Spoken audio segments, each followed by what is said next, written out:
Belajar dengan guru matematika. Setelah itu pulang ke rumah. Sebelum diskusi sesi 1 kita buka, mari bersama kita ucapkan Bismillah. Bismillahirrahmanirrahim. Terima kasih Bapak Ibu. Di sesi pertama ini, insya Allah kita akan wilayah dan kota PWK, Bapak Dori, mohon maaf.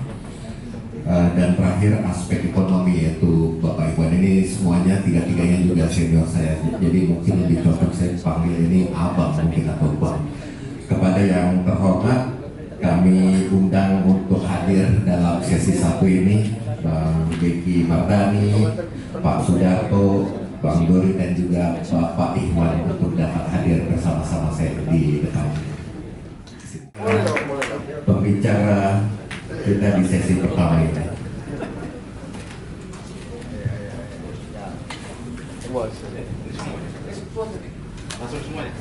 Langsung semua, silakan. Ya, silakan Pak Iwan.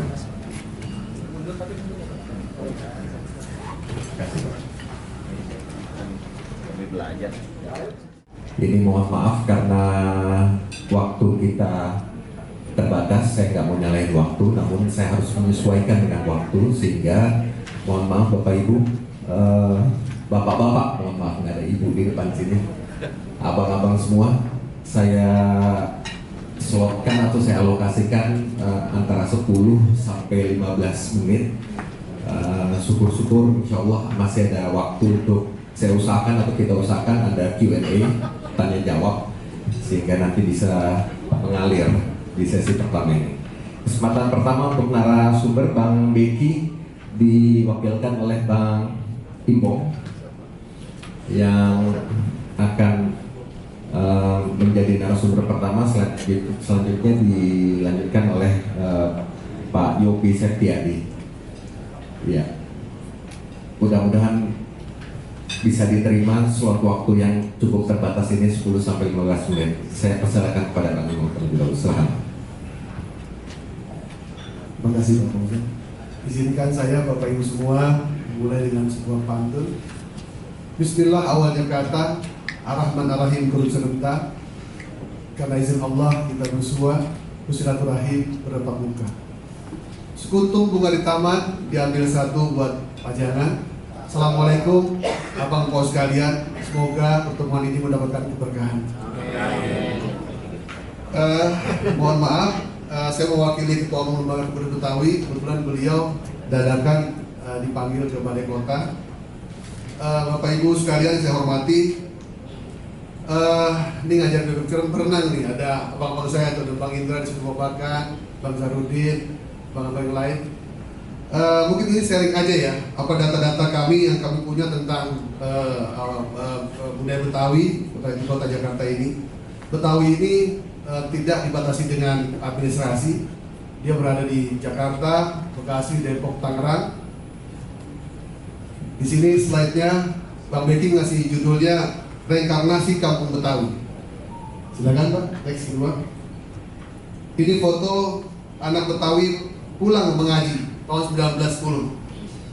Potret kampung Betawi di masa lalu. Oke, lanjut. Ada sedikit quote. Meski orang Betawi tergusur di pinggir, budayanya kudu tetap ada di tengah. Nah, ini ada beberapa tentang asal usul. Mungkin nanti bisa dibagi asal usul kata Betawi, beragam versi. Saya nggak masuk dalam ranah itu, tapi minimal kami ingin mendata, men-save beberapa konsep tentang kebetawian. Betawi itu kata-kata apa? Di sini kita dapat ada yang berasal dari kata Arab Betawi, tapi juga ada terpatahkan kalau dari ta, lalu fa, ya, alif, itu Batavia atau Betawi. Cara menulis Betawi juga berbeda. Jadi ada beberapa hal di sini. Kami punya data dari Lancaster juga ada. Itu beberapa kita kumpulkan, ada dari GJ Village, ini juga ada.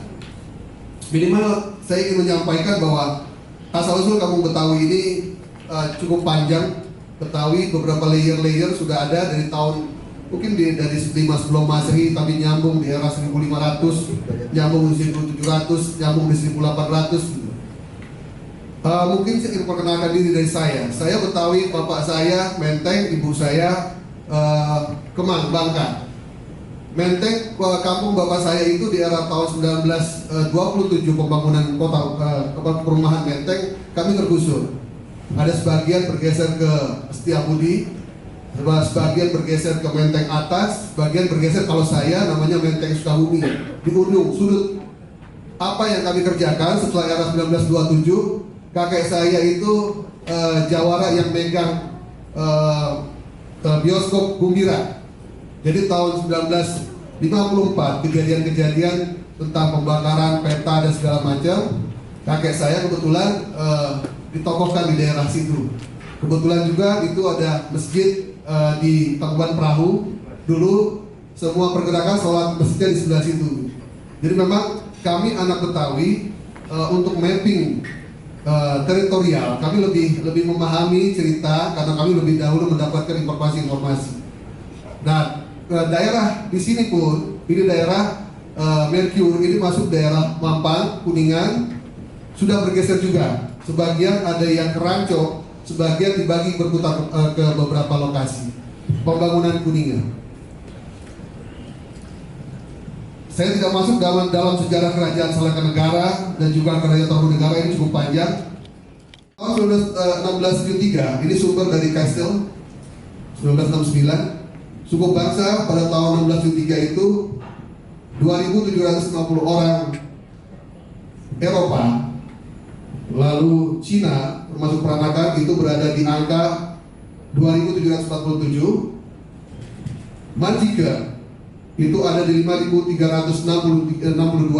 Manjikers adalah mantan budak yang sudah dibebaskan, itu dari Asia dan Afrika. Ya, ini penduduk yang berada di kota Batavia di tahun 1673.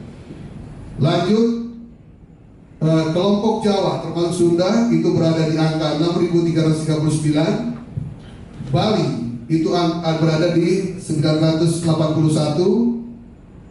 Ambon dan Banda itu berada di angka Melayu itu berada di 611. Total penduduk pada tahun 1673 itu di 13.278. Lanjut survei sensus penduduk pada tahun 1815 itu orang Eropanya menurun 2028. Yang naik adalah Manjikers, itu ada di 11.564. Lanjut di angka Arab itu berada di 318. Jawa, Sunda sudah naik di angka 3.331.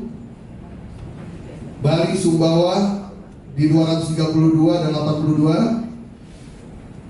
Ambon Melayu itu juga ya 82. Di Melayu itu 3.155. Total penduduk pada tahun 1815 di 14.249. Selanjutnya di era tahun 1893, ini setelah kejadian Krakatau meletus,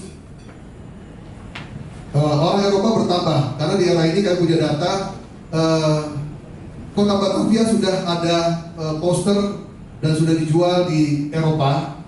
Eropa bertambah naik menjadi 9.017. Lanjut di angka 26.569, ini Manjikers. Di 2.843 untuk Moors. Moors ini bangsa apa ya? Aljazair Andalusia kalau nggak salah ya. Islam Moor. Itu sudah ada di sini. Yang terakhir yang kita sebut pribumi di 72.241. Ini info yang kami dapat, data yang kami kumpulkan di yang beredar yang kami punya. Bisa disimpulkan Betawi 54%, Sunda 34%, Jawa 9,9%, Melayu 0,6%, Sulawesi Utara 0,3%, Minangkabau 0,2%, Maluku 0,1%, Batak Tugu Depok, Sumatera Selatan 0,1, lain-lain 0,5. Ini data dari Lanskestel 1961. Kayaknya belum punya data lagi selain ini. Singkat cerita, andaikan diperbolehkan Pak Kadis, Dinas Kebudayaan bisa mencoba untuk mendata ulang kami berapa banyak penyebaran masyarakat di Jakarta dan juga suku-sukunya. Ini ada pendapat dari Pak Chandrian Atahiyat, arkeolog. Betawi awal luasnya 15 hektar, dihuni oleh warga keturunan Arab, Cina, dan Eropa. Orang pribumi tidak bisa masuk sembarangan ke Batavia karena dikelilingi oleh pagar.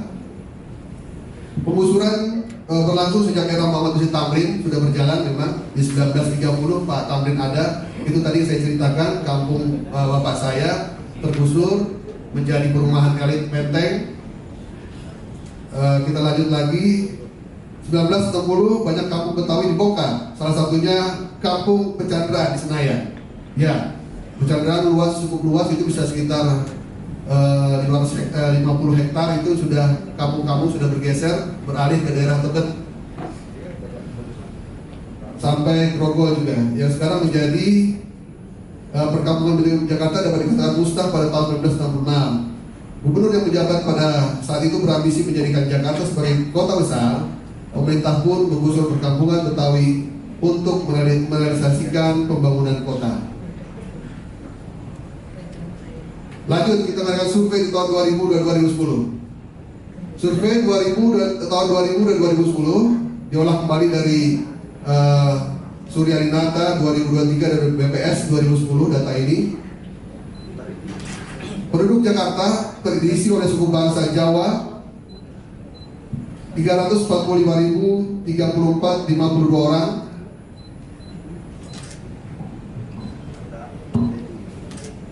Tahun 2010, tahun 2000 740.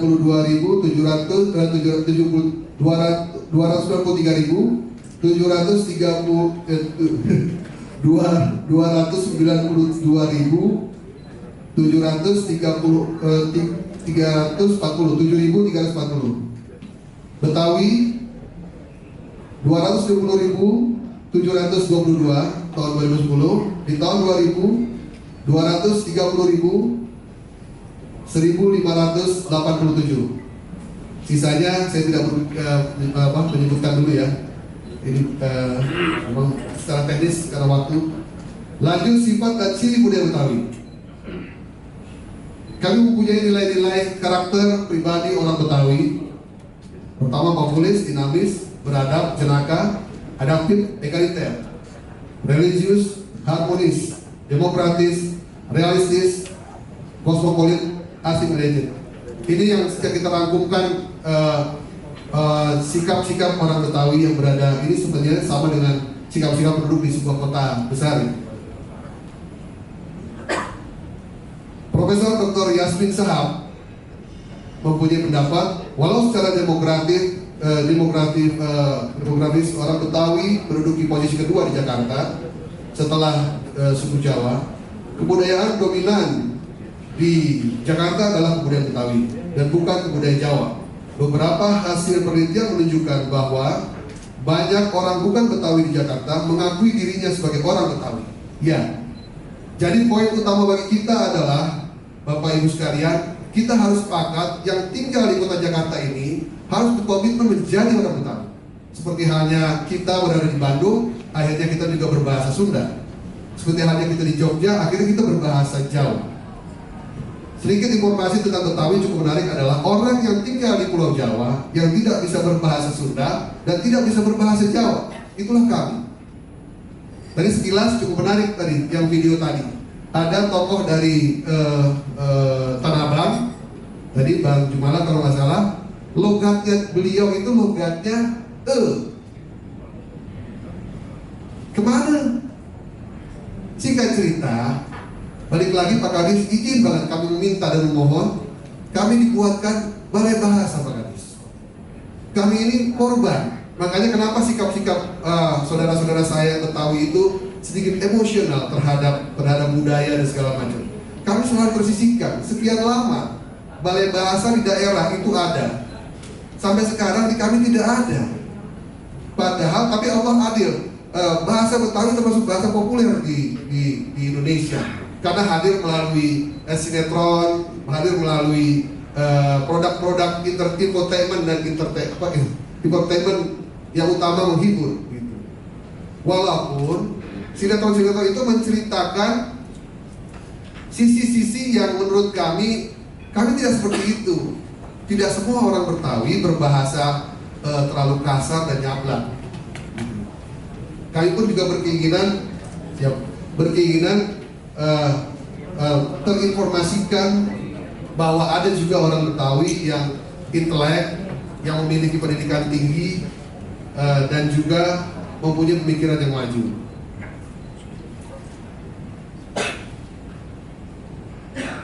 Bapak Ibu sekalian, ada satu produk undang-undang yang cukup menjadi cantolan untuk perkampungan budaya adalah Undang-Undang Nomor 5 Tahun 2017 tentang Pemajuan Kebudayaan. Kami harapkan aspek pembentukan kampung budaya memiliki nilai-nilai sesuai dengan undang-undang tersebut.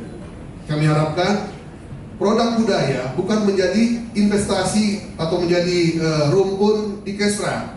Kami ingin meminta kepada pemerintah Provinsi DKI Jakarta, budaya itu masuk menjadi unsur perekonomian, investasi.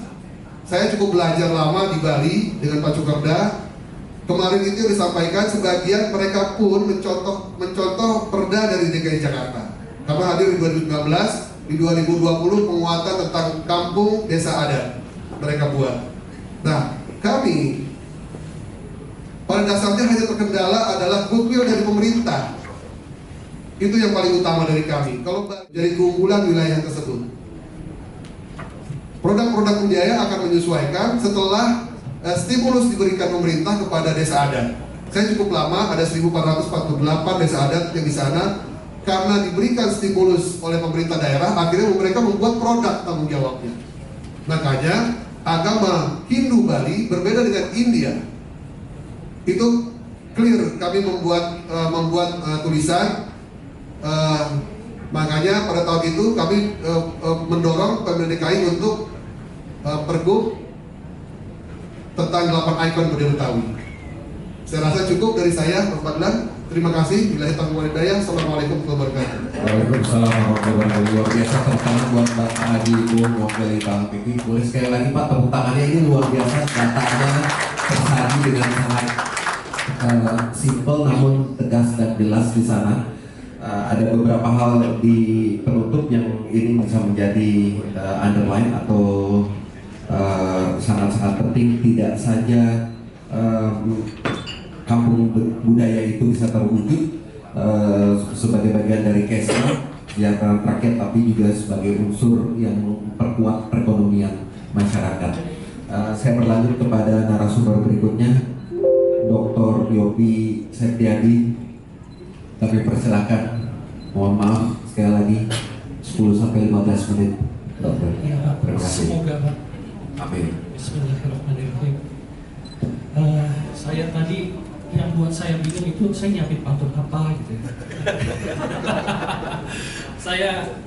Karena apa? Saya lahir besar di Jakarta tapi bukan orang tua bukan asli Jakarta. Jadi yang gampang aja.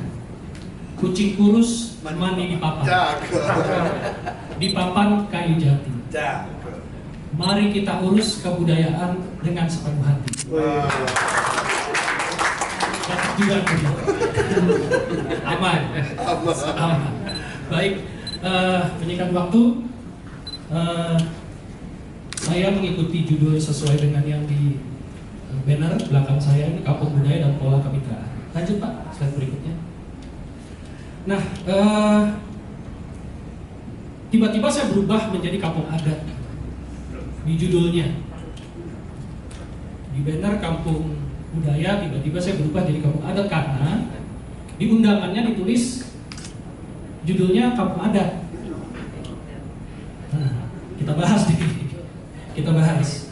Nah, sebelum kita bahas tentang konsep itu, kita bicara dulu nih. Apakah proyek ini rasional gitu? Ya nggak Pak? Ya, untuk menjadi argumentasi yang sifatnya sesuai dengan objek pembajak kebudayaannya gitu. Rasional nggak sih? Terus peluangnya seperti apa sih? Nah, sangat rasional. Kalau saya bisa bicara sangat rasional.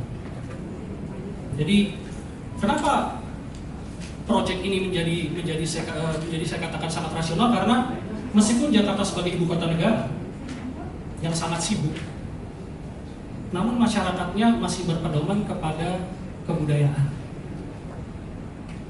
Kita nggak bisa mungkir, pernikahan juga masih pakai tata cara adat. Walaupun misalnya dia sudah lulus S3, sudah punya gelar, bapaknya profesor misalnya, anaknya nikah, tetap pakai cara-cara adat.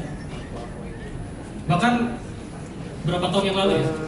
5 tahun yang lalu, isu-isu yang sifatnya urban culture, masuk terowongan Casablanca bunyiin klakson, kalau enggak kena lo nanti lo. Jadi semodern apapun di Indonesia, kota-kota besarnya tetap masih pakai pemahaman budaya. Jadi rasionalnya di situ. Nah, oleh karena itu pedomannya pada apa? Pada budaya tradisi. Nah, kalau budaya tradisi, maka pelestariannya adalah ya tradisi, bukan budaya yang sifatnya rekayasa. Ini kuncinya di sini Pak, Ibu. Kenapa istilahnya harus kita kuatkan dulu di sini, pakai istilah kampung adat atau kampung budaya. Kalau pakai kata kampung adat, stressing penekanannya adalah pada budaya tradisi. Tapi kalau pakai kampung budaya, bisa budaya rekayasa, tapi berakar pada budaya asli. Misalnya kayak tarian penyambutan tadi itu, saya kacamata awam ya sekilas melihat itu benar-benar bukan 100% murni budaya tradisi. Itu udah ada campuran-campuran rekayasa karena ada gesek-gesek kaki gitu, pola lantainya saya nggak nemuin tuh. Jadi itu boleh. Makanya saya bilang konsepkan dulu nih, mau kampung budaya atau kampung adat, biar nggak rancu. Karena apa? Ini kita bicara pelestariannya, pelestarian dan pengembangannya. Lanjut slide berikutnya Pak. Nah, kenapa terjadi seperti itu? Karena masyarakat kita adalah masyarakat health society, health culture. Health society, health culture itu adalah masyarakat, separuh masyarakat tradisi, separuh masyarakat modern, masyarakat saat ini gitu, kekinian. Oleh karena itu, kalau mau tadi pakai istilah kampung budaya, menggantikan istilah kampung adat, maka yang dilestarikan termasuk budaya-budaya yang orang di luar daripada Jakarta yang tinggal di Jakarta. Misalnya, saya ke Pulau Seribu tuh, ada Pulau Tidung. Itu sejarahnya ada penamaan dari suku di Kalimantan. Itu perlu dilestarikan di Jakarta, karena itu berhubungan dengan kampung budaya. Lepas daripada itu adat Betawi atau tidak. Makanya saya bilang konsepnya dulu dikuatkan. Dan sampai sekarang susah tuh menelusurinya. Dan saya kecewa sekali karena pendalamannya ternyata udah dilakukan oleh orang Jepang. Seorang perempuan Jepang, saya kesana ngobrol sama ahli warisnya di Pulau Tidung, udah teliti Pak sama orang Jepang Pak. Cuma sampai sekarang laporan penelitiannya nggak pernah dikasih ke kita Pak, udah 5 tahun nih Pak. Jadi dia cuma mau ngambil data aja, nggak direspon. Narasumber pada udah janji katanya Pak. Saya telepon udah nggak aktif lagi katanya. Itulah. Nah, makanya saya bilang kalau ngasih ilmu ke orang luar, bedain sama ngasih ilmu ke orang kita. Gitu, ditahan-tahan lah ilmunya dikit-dikit gitu, ya. Nah jadi lanjut lagi tadi. Kita harus membedakan antara budaya Jakarta dengan budaya Betawi. Kalau budaya Jakarta itu tadi yang saya bilang tadi, orang Ambon yang ada di Jakarta mengembangkan budaya Ambon, tapi ada semacam asimilasi dengan masyarakat Jakarta sehingga menjadi lentur gitu ya. Itu namanya budaya Jakarta. Tapi kalau budaya Betawi yang tadi seperti Bapak katakan tuh, yang tadi seperti golok segala macam, itu budaya Betawi. kita petakan dulu nih mau yang mana. Makanya tadi kalau saya lihat filmnya itu lebih banyak kepada budaya Betawi. Betul ya Pak ya? Ada beda Pak. Ada beda. Kalau dari saya, Betawi itu sebenarnya dari unsur-unsur mereka, unsur-unsur wilayah. Jadi yang tadi ini belum semua Memang. tereksplor. Paling tidak diwakili ya Pak ya. Gini, Jakarta itu adalah Betawi. Dalam artian sama halnya Batavia. Batavia itu kan menyebut nama kota. Isinya orang Batavia. Berarti gitu. Nah itu orang Betawi. Ini sejarah kan terjadi melalui sejarah itu disusun oleh pemenang Pak. Gitu. Kalau yang menangnya Belanda mungkin kami nggak ada. Ya, karena kalau kita pemenang, jadi kami yang disebutnya Betawi. Gitu. Jadinya tetap Jakarta ini harusnya kesepakatan bersama, filosofi Jakarta ini mau gimana? Bali, Jogja, semua tuntas. Bali dengan budaya Balinya, Jakarta dengan budaya Jakartanya. Kalau masalah orang datang ke kota itu semua juga datang. Maksud saya adalah harus ada kesepakatan secara kuat bahwa di Jakarta ini sebenarnya udah ada undang-undangnya kan. Undang-Undang 29 tahun 2007 mengatakan bahwa tetap menjaga dan merawat budaya-budaya lainnya. Gitu. Oke lanjut. Ya, nyambung ya Pak ya. Sebenarnya nyambung ini mempertegas saja karena yang tadi saya katakan kalau memang stressingnya kepada kampung adat, maka kita bicara tradisi turun-temurun sesuai dengan ICH UNESCO tahun 2013 harus lebih daripada 50 tahun. Kayak tadi tuh ada yang dimulai dari 2016 ya tadi ya. Itu apakah itu masuk UNESCO Pak? Itu bisa dibilang kampung adat? Bisa, karena itu reinvention culture gitu. Budayanya hidupkan kembali boleh, dengan budaya yang lama ada boleh gitu. Tapi permasalahannya adalah kembali ke tadi mau yang mana nih? Apakah mau hanya menekankan kepada yang Betawi saja? Apakah di luar itu seperti contoh tadi yang saya katakan Borobudur misalnya ya, contoh itu. Lanjut. Terima kasih. Nah, untuk bicara tentang kampung adat atau kampung budaya, saya pakai kata atau aja. Harus dipandang sebagai budaya yang bersifat bebas konteks, Pak. Ibu sekalian. Bebas konteks itu maksudnya kalau kita mengacu kepada konteks saja, kampung adatnya kampung budaya, maka sulit dilakukan pelestariannya. Ini realnya Pak, Ibu. Ini realnya. Kenapa realnya? Ya karena orang Betawi udah banyak menyebar. Ada yang di Citayam masuk wilayah Jawa Barat. Jadi kalau kita bicara budaya itu, khususnya budaya Betawi itu, sistemnya sistem persebaran. Lalu bagaimana upaya pelestariannya adalah sistem jaringan. Ya, sistem jaringan seperti apa sih? Ya kita belajar dari wayang orang Barata yang ada di Senen. Itu punya budaya Jawa, ada di Jakarta dan itu hidup dan berakar sampai berpuluh-puluh tahun. Dan kalau nggak salah, kalau saya salah mohon maaf ya, Pemprov DKI Jakarta kan terlibat juga ya untuk pelestarian itu gitu. Dan terlibat gitu. Oleh karena itu kita bicara pada tataran jaringan. Jadi kampung adat boleh ada nggak Pak kalau gitu? Atau kampung budaya boleh, tapi jangan sifatnya inklusif. Gitu. Inklusif itu hanya ada di dalam situ, tetapi tertutup untuk membuat hubungan-hubungan dengan kampung-kampung budaya yang lain. Gitu. Nggak seperti itu gitu ya. Lanjut. Ini saya ambil bahasa kasus dari beberapa tempat yang saya kunjungi dalam pekerjaan saya. Ini ada beberapa kasus tersendatnya beberapa kampung adat atau kampung budaya di Indonesia. Yang pertama ini Desa Gunung Alam, Kecamatan Pelabai, Kabupaten Lebong, saya percepat ya. Ini rekayasa sistem menghuni bagi masyarakat adat belum terkonsepsi secara baik. Artinya dia bikin kampung adat dengan adanya rumah adat, tetapi dia belum melihat bahwa masyarakat adatnya itu sudah tidak mau lagi tinggal di rumah adat. Dia keluar rumah adat, dia bikin rumah sendiri, akhirnya rumahnya hancur, berantakan, dan dibuatlah semacam satu rumah yang dijadikan museum gitu di kampung situ. Jadi masyarakat situ ya udah gak peduli. Saya tanya juga nggak tahu Pak itu ceritanya gimana Pak. Jadi ditulisnya kampung adat tapi masyarakatnya nggak mengerti. Yang kedua, Desa Budaya Lingga, Desa berikutnya adalah masih di kabupaten yang sama, Kabupaten Karo, Peceran dan Desa Budaya Dokan di Sumatera Utara. Permasalahannya adalah beberapa unsur adat dianggap bertentangan dengan ajaran agama. Karena rumah adat ini dibangun dengan cara agama Perbegu atau Pemena. Ini kalau orang HKBP tahu, orang Batak Huria Kristen, Batak Protestan. Jadi karena rumah ini dibangun dengan cara-cara Pemena, seperti gambar yang paling bawah itu sebelah kiri, itu setiap kayunya aja, kayu tiang itu ketemu kolom itu dikasih kayu putih. Karena dianggap kayu itu punya jenis kelamin.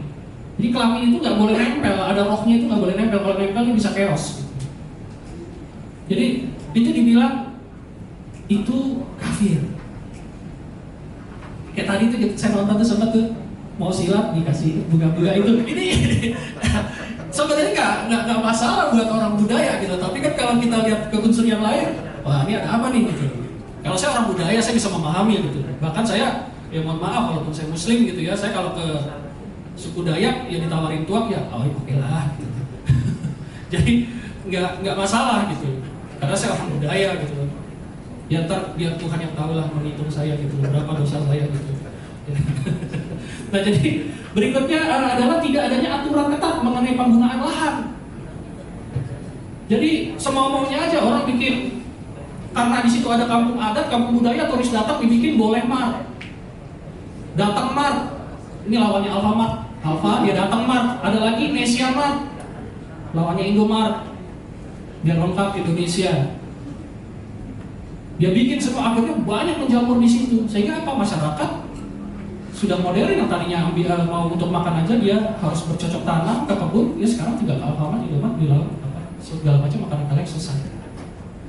Akhirnya tergusur. Kemudian yang ketiga, kampung adat Desa Kudangan versus Festival Adat Bobukung di Kalimantan Tengah. Masalahnya apa? Yang ada di kampung adat Bobukung itu pacar kematian Pak, pakai topeng. Pakai topeng itu memanggil roh. Supaya orang mati itu dianggap belum mati sebenarnya, rohnya masih di situ. Jadi supaya rohnya itu dibawa ke alam sana, pakailah topeng. Nah ditarik itu topengnya. Oleh Dinas Pariwisata dijadikan itu atraksi budaya, tapi bukan di desa itu. Ditaruhlah di tengah-tengah kota, alun-alun. Orang masyarakat adatnya marah karena itu adalah ritual manggil roh, makanya tadi kesurupan. Ketika itu diadakan di alun-alun kota banyak yang kesurupan, marah orang desanya. Terima kasih. Iya. Baik, keempat, kampung Noken Suku Moi, Provinsi Papua. Ini banyak sekali nih, sumber daya alamnya terkikis, pemerintah daerah belum berhasil mencari bahan baku Noken dalam pengadaannya itu ekosistem ya Pak ya. Kemudian kampung sisir Kecamatan Garut Kota. Nah ini kampung batiknya sendiri tergusur oleh apa? Oleh galeri-galeri batik. Jadi orang nggak datang lagi ke tempat batiknya karena lebih enak di galeri, lebih bersih. Gitu. Ya Pak ya, AC lagi gitu. Nah ke-6, Desa Pedongatan Kecamatan Bulik. Nah ini penari-penarinya ini jujur ya Pak ya, masyarakat tradisi itu mohon maaf ekonominya tuh menengah dan bawah. Mereka ini penari tapi mereka buruh sawit. Jadi mereka nggak boleh nari sebelum ada izin daripada pengelola sawit. Sehingga mereka nggak bisa mengembangkan budaya. Saya ketemu mereka jam 11 malam, mereka baru pulang dari kebun sawit. Karena saya minta izin, boleh deh 1 hari, nggak dikasih sama yang punya sawit. Oke, lanjut. Kita ngomong yang gagal, kita ngomong yang berhasil. Yang pertama, masyarakat Tabla di Depara, Kabupaten Jayapura, Papua. Karena berhubungan dengan masalah ekonomi. Sumber daya ekonomi artinya apa? Di situ ada yang namanya sasi. Kalau di Ambon itu sasi. Dia mengatur pengambilan ikan di laut. Jadi ada waktunya ikan di laut itu diambil pada kapan supaya dia nggak menghabiskan sumber daya ikan. Nah ini bisa sustain, bisa lestari karena ada pengaturan sistem ekonomi di situ. Kedua, Desa Sekura Kecamatan Teluk Ramat, Kabupaten Sabas, Kalimantan Barat. Nah ini pelestariannya desa budaya, desa adatnya itu berhubungan dengan mulok. Muloknya itu benar-benar dilakukan di desa-desa di sekitar desa adat. Sekolah-sekolahnya itu benar-benar melakukan tari Japin Lamput. Kemudian yang ketiga ini Desa Lemang, Kecamatan Limbang, Lamongan, Jawa Timur. Nah ini ada ritual yang berhubungan dengan menyangkut Nabi Muhammad SAW. Ini berhubungan dengan apa sih? Kepercayaan yang sifatnya agamis. Jadi desa adat itu bisa sustain, bisa lestari karena hal-hal tersebut. Yang keempat, Desa Mabuk Permai, Kabupaten Sekadar, Kalimantan Barat. Ini karena maestronya muncul bukan dia terus. Saya kadang-kadang apa ya, mohon maaf ya gitu. Ya mohon maaf ya, bolot lagi gitu di TV. Maksud saya, abis bolot siapa nih? Gitu loh.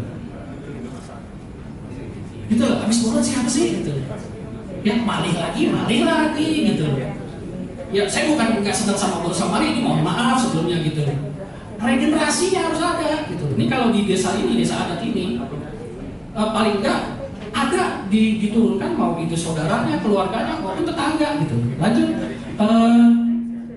di Jorong Padat Ranah Nagari Sijunjung Provinsi Sumatera Barat, yaitu digunakan sistem adat yang berikan dengan daur hidup manusia. Pernikahan itu sistemnya matrilineal, jadi perempuan itu yang menentukan berapa besarnya hak bukan hanya berapa besarnya mas kawin, tapi hak waris juga matrilineal. Saya sendiri kebetulan bapak saya orang Melayu, jadi emang saya merasakan itu. Anak dijinjing, ponakan ditimang. Nah, berasa nggak sih nggak enak gitu lah. Saya sama bapak saya dijinjing, ponakan saya ditimang. Gitu. Emang bener. Jadi ponakan saya ketika datang ke Jakarta langsung mau apa? Pas anaknya, Pak mau ini nanti. Itu culture. Gitu. Lanjut ke 6 Desa Kudangan, Kecamatan Dela, Kabupaten Lamandau. Nah ini saya setuju dengan ini, kemitraan ini. Jadi kemitraan itu bukan hanya pada sistem yang namanya pemerintah daerah, dinas kebudayaan, tetapi ada dinas pariwisata di situ, ada swasta, ada travel agent. Ini salah contoh, mohon maaf agak panjang ya. Di Kabupaten Lamandau, kelurahan Kudangan, di situ ada kampung budaya suku Dayak Komun. Suku Dayak Komun ini unik, ada gabungan daripada orang Minang. Dia nggak bisa hidup, nggak ada bule dari seluruh dunia tuh mau ke sana. Apa rasionalisasinya nggak ada gitu. Mau lihat apa sih?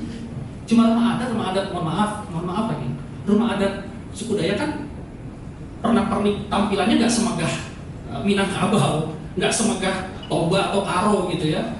Yang rumah adat Dayak biasa gitu, seperti rumah-rumah panggung biasa. Apa sih rasionalisasinya orang-orang bule mau situ? Nggak ada. Nah dia menjalin kerjasama dengan apa? Dengan Suaka Marga Satwa orang hutan. Di situ ada daya tarik orang bule dari seluruh dunia itu pasti pengen ketemu orang hutan. Karena apa? Satu-satunya di dunia. Di tempat lain nggak ada, seperti panda di Cina. Jadi mereka orang bule datang ke sana, lihat orang hutan, pakai jasa travel agent menawarkan lagi. Dari sini ada kita Pak perjalanan 2 jam, bisa sampai ke desa adat sini. Mau nggak kita nginep di rumah adat? Mereka mau. Itu yang saya bilang pola kemitraan tuh, dengan travel agent, dengan pihak Suaka Marga Satwa orang hutan tadi, dengan dinas-dinas terkait gitu. Nah ini habis Pak Yopi. Terima kasih Pak Sip, ngototin dari tadi Pak. Nanti kita berkembang aja ya. Terima kasih banyak sudah. Izin tanpa. Iya. Mohon maaf saya kelewat waktunya. Terima kasih. Tangan untuk Dr. Yopi. Luar biasa. Bapak Ibu, Pak Haji Limbong ini ada urusan mendadak, jadi harus izin di antara kita. Terima kasih Pak Limbong. Mohon tepuk tangan untuk beliau. Ya, insya Allah sampai bertemu kembali Pak Limbong di lain waktu dan lain kesempatan. Baik. Beberapa hal yang bisa dicatat dari apa yang sudah disampaikan oleh Dr. Yopi ini luar biasa, yang sangat penting adanya dikotomi, dan masalah dikotomi ini menjadi hal yang sangat krusial atau sangat penting. Dikotomi ini maksud adalah dari mana kita harus memulai ini sebagai kampung adat atau kampung budaya. Jadi bukan saja pada masalah definisi, tapi juga masalah esensi. Ada konten, ada esensi yang sangat berbeda satu sama lain. Hal yang kedua dari apa yang sudah disampaikan oleh narasumber yang kedua, Dr. Yopi, adalah bagaimana proses budaya Jakarta dan budaya Betawi ini harus di mapping atau dipetakan. Jika bicara budaya Jakarta, maka di sana ada proses multikultural yang berbeda tentunya dengan budaya Betawi. Budaya Jakarta, budaya Betawi itu dua hal yang sangat berbeda. Kalau bicara budaya Betawi, maka kita ada hal yang berhubungan dengan suku Betawi yang ada di Jakarta. Hal ketiga yang saya catat juga adalah bicara soal konteks pelestarian, maka budaya Betawi ini harus kita jadikan atau melihatnya itu dari bebas konteks. Supaya apa? Supaya tidak sulit untuk melakukan pelestariannya. Dan sistem jaringan menjadi satu hal yang menjadi kata kunci untuk bisa mempermudah pelestariannya. Dua hal yang terakhir yang disampaikan oleh Dr. Yopi adalah contoh kasus ini.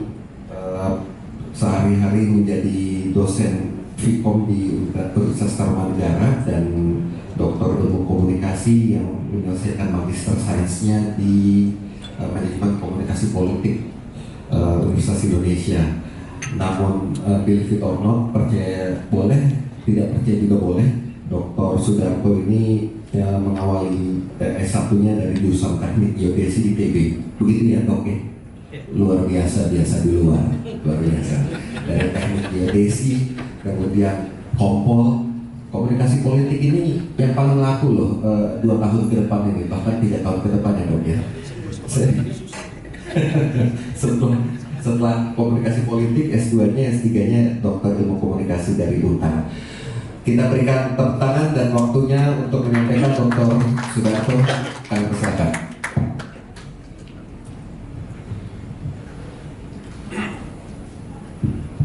Assalamualaikum warahmatullahi wabarakatuh.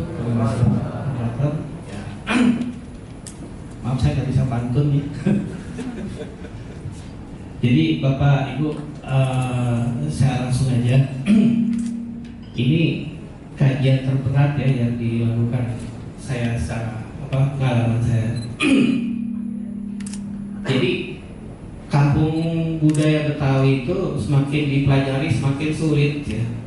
Kenapa? Karena semakin kita pelajari, semakin kita teliti, itu semakin banyak variabel ya, banyak hal-hal yang memang di luar dugaan gitu. Jadi kalau bicara kampung ya, kita udah banyak contoh ya kampung itu. Imajinasi kita untuk kampung budaya di Jakarta itu tidak seperti imajinasi umum ya. Kalau bicara kampung, ada satu tempat yang seragam, yang aktivitas budayanya kelihatan. Nah, kalau di Jakarta itu nggak seperti. Jadi kalau di Jakarta itu masuk yang disebut kampung itu, kita masuk gang, ya masyarakatnya udah bercampur dan dominasi budaya Betawinya itu ada tapi di titik-titik. Nah dari sinilah kita coba meramu tetap bahwa tantangan kita bagaimana membentuk kampung budaya yang sesuai dengan kondisi, dengan ciri karakter dari masyarakat Betawi yang ada di Jakarta. Jadi saya mulai.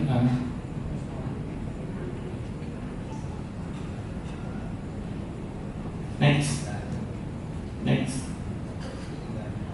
Nah, ini dasar hukum ya. Kenapa ada kajian ini? Di dasar hukumnya memang dari intinya bahwa negara memang peduli terhadap budaya. Ya, negara dari pusat sampai daerah itu memang menyarankan untuk melestarikan, membina, menguatkan budaya. Ini banyak peraturan-peraturannya.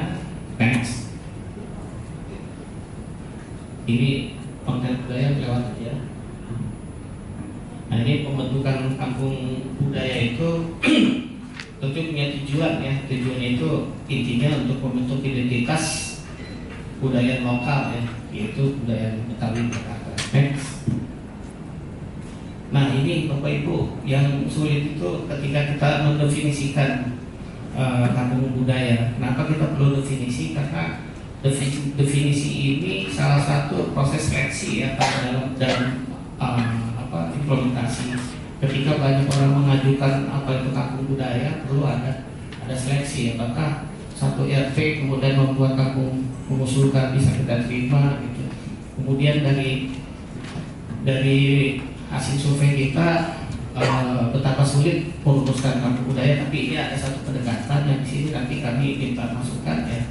paling nggak kampung budaya itu kita melihat sebagai suatu kawasan lingkungan tradisional di mana kebiasaan-kebiasaan asli yang diturunkan dari generasi ke generasi masih dapat terlihat di sejumlah lokasi kawasan tersebut yang mencakup ketujuh unsur budaya dan objek pemajuan kebudayaan serta memiliki sistem interaksi budaya yang terintegrasi. Ini dia kata kuncinya. Jadi ada sistem interaksi. Jadi kami melihat bahwa banyak unit-unit kegiatan kesenian di satu kawasan ya yang masih masih terpencar. Nah, perlunya kampung budaya itu harus disatukan dalam satu sistem interaksi. Jadi nanti ada budaya lenong di situ, ada sanggar silat, ada sanggar, ada kuliner, ya, ada tradisi lain yang harus dibuat sistemnya. Gitu. Jadi ini lebih melihat ada satu kawasan dan kita buat sistemnya. Nah, kemudian kriteria pembentukan kampung budaya. Kriterianya kita punya kriteria umum, kriteria khusus. Seharusnya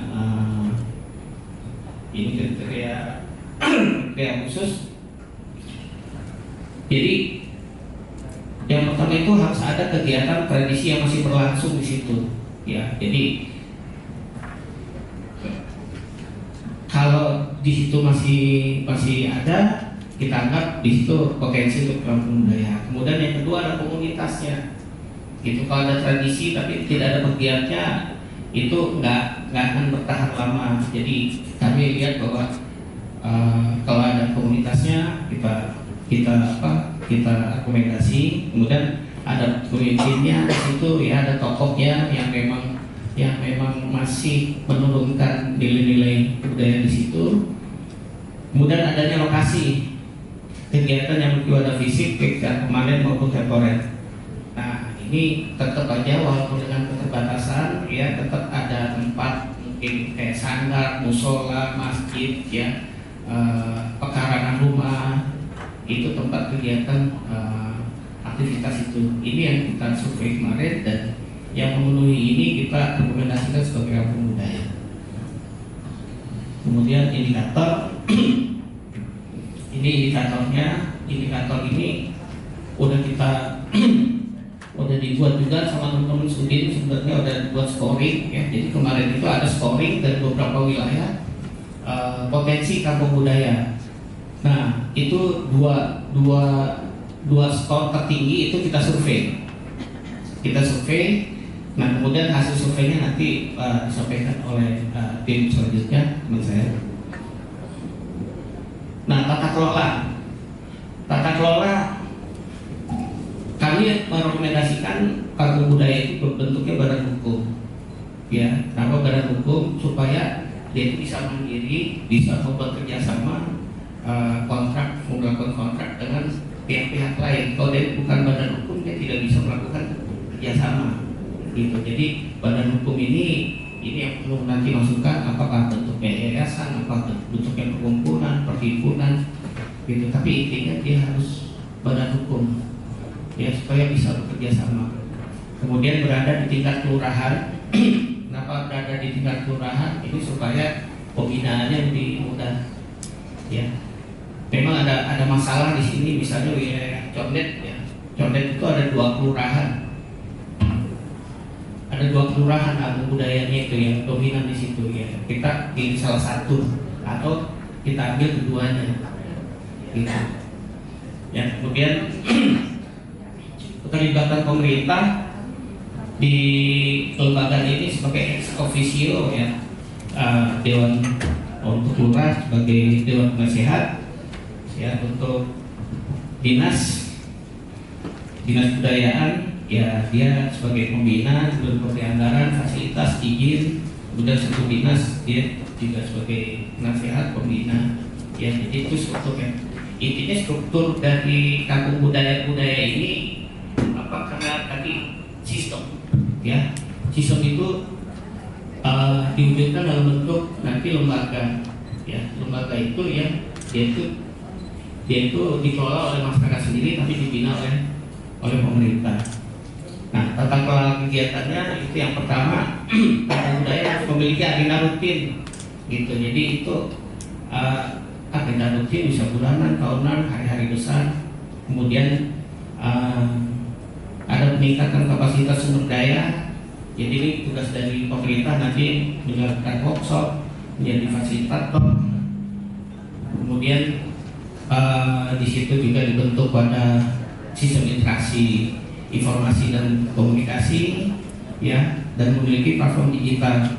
Nah ini stressing saya mungkin karena saya juga punya background komunikasi, bahwa ke depan kita perlu memikirkan kampung budaya ini hybrid, ya, seperti ada aktivitasnya, tapi juga itu secara virtual bisa diakses, bisa dinikmati oleh orang gitu. Jadi akses terhadap kampung budaya itu semakin luas kalau kita juga menuju ke arah digitalisasi kampung budaya.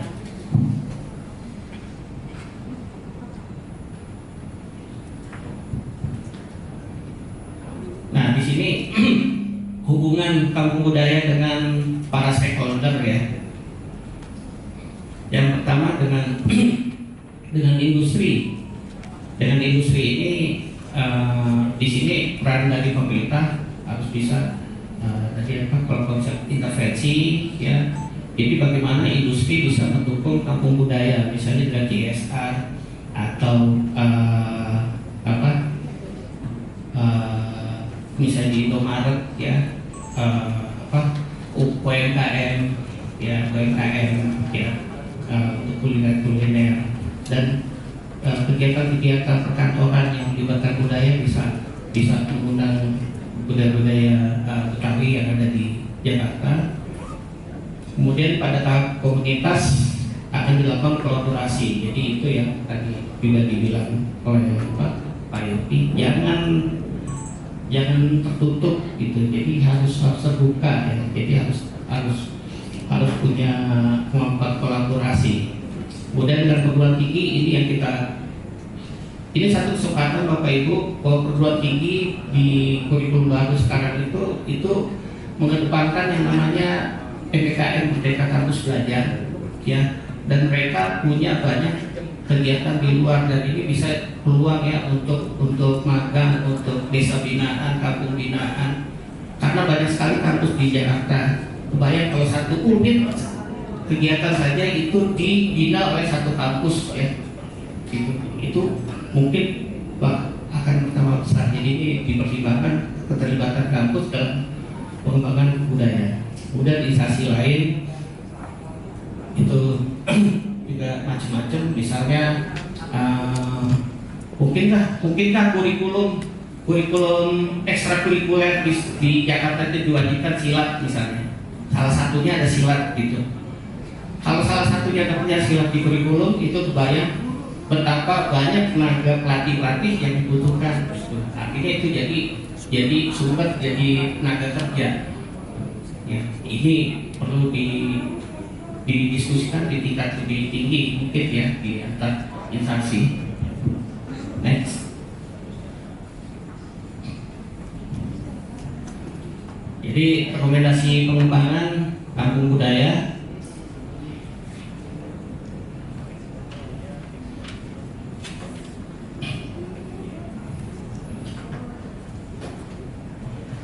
Intinya itu Jakarta itu masih punya tradisi, namun jarang. Jadi tempat-tempat budaya di Jakarta itu yang kita sebut kampung budaya itu aksesnya sangat susah, Bapak Ibu, ya, masukkan, ya, cari parkir susah segala macam, ya. Nah, jadi nanti itu untuk yang fisik ada, cuma ke depan itu harus ada di sini. Kita harus bisa bikin juga kampung budaya yang sifatnya virtual pengembangan ke depan, ya, supaya bisa dinikmati oleh semua orang gitu. Jadi aktivitasnya itu real ada, tapi itu bisa diakses oleh semua orang. Apalagi sekarang di era media sosial, era digital sekarang, itu orang nggak perlu jauh-jauh, ya, orang tinggal buka laptop itu bisa mengakses kampung budaya gitu. Kalau dia mau datang silakan datang, atau dia bisa mengundang misalnya ke tempat yang dituju. Next.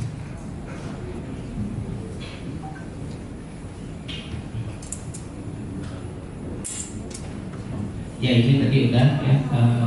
Ini pertimbangannya ya, karena fisiknya tadi yang kecil ya. Kemudian tapi ada agenda rutin, ada kegiatan, jadi itu yang menurut saya bisa kita bikin kampung budayanya hybrid ya, bukan virtual, bukan cuma virtual tapi hybrid. Next. Nah, pendorongan pendampingan itu paling tidak dibutuhkan 3 orang pendamping ya. Yang pertama itu pendamping yang memiliki kemampuan membuat konten digital ya. Jadi semua kegiatan itu harus bisa dibuat jadi konten digital. Terus yang kedua punya kemampuan marketing pemasaran digital ya. Yang ketiga itu pendamping yang sifatnya pelatih, meningkatkan skill. Jadi sambil latihan ya itu dibikin konten gitu. Kemarin saya survei di Tanah Abang, sudah ada keinginan dari para pesilat itu untuk membuat konten ya itu, tapi mereka nggak paham, nggak ngerti gimana ngambil gambarnya. Jadi menurut saya tenaga pendamping, usulan dari kami lebih ke meningkatkan skill dari masyarakat untuk bisa membuat konten. Next. Bentuk kampung budaya ya, kita lewat aja tadi udah ya. Struktur ini standar kita lewat ya, karena waktu habis. Nanti apa saja sih kampung budaya yang kita rekomendasikan tiap-tiap kota itu akan dilanjut oleh saya. Terima kasih. Assalamualaikum warahmatullahi wabarakatuh. Waalaikumsalam warahmatullahi wabarakatuh. Mohon berikan tepuk tangan untuk Dr. Sudarto atas pemaparannya aspek antropologi budaya dalam kajian kampung budaya pada sesi pertama ini pada kegiatan penguatan kemitraan pengembangan seni budaya Provinsi DKI. Sangat menarik apa yang diutarakan, apalagi di menit ataupun hal-hal terakhir tadi, yaitu soal kriteria pembentukan kampung budaya dan juga hubungan para pemangku kepentingan. Tapi yang tidak kalah menariknya adalah rekomendasi bahwa pembentukan kampung budaya menurut tadi yang disampaikan oleh Dr. Sudarto adalah kepada akses, kemudian menjadikan sumber penghidupan, dan kalau bisa diupayakan sebagai agenda rutin yang terus berkelanjutan, apalagi di era digital seperti saat ini. Mungkin saya menyebutnya bukan era transformasi digital lagi atau digital transformation, tapi saya lebih suka menyebutnya sebagai digital shifting. Sudah berubah semuanya. Kita tidak harus melakukan transformasi di era digital, tapi sudah shifting, sudah berubah. Dan yang terakhir tadi yang juga dari 5 Sudin ya, Gunung Sudin ya. Terus teman-teman dari Jepang, Mang Indra saya lihat di situ, ada teman-teman dari LKB juga dan dari organisasi lainnya. Aneh kagak, saya nggak jago, nggak pintar juga pantun. Tapi tadi ngarang tentara. Iya. Puas mangkat rasanya manis. Kebayang wangi pakai kapur baru. Artinya Kota Jakarta bakal lebih humanis kalau budaya Betawi digarap serius.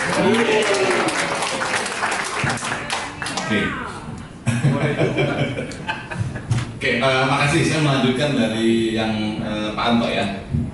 Jadi memang kajian ini terbagi dari 3 aspek. Yang pertama dari antropologi, yang kedua aspek fisik gitu ya, perencanaan gitu ya, perencanaan dan pembangunannya.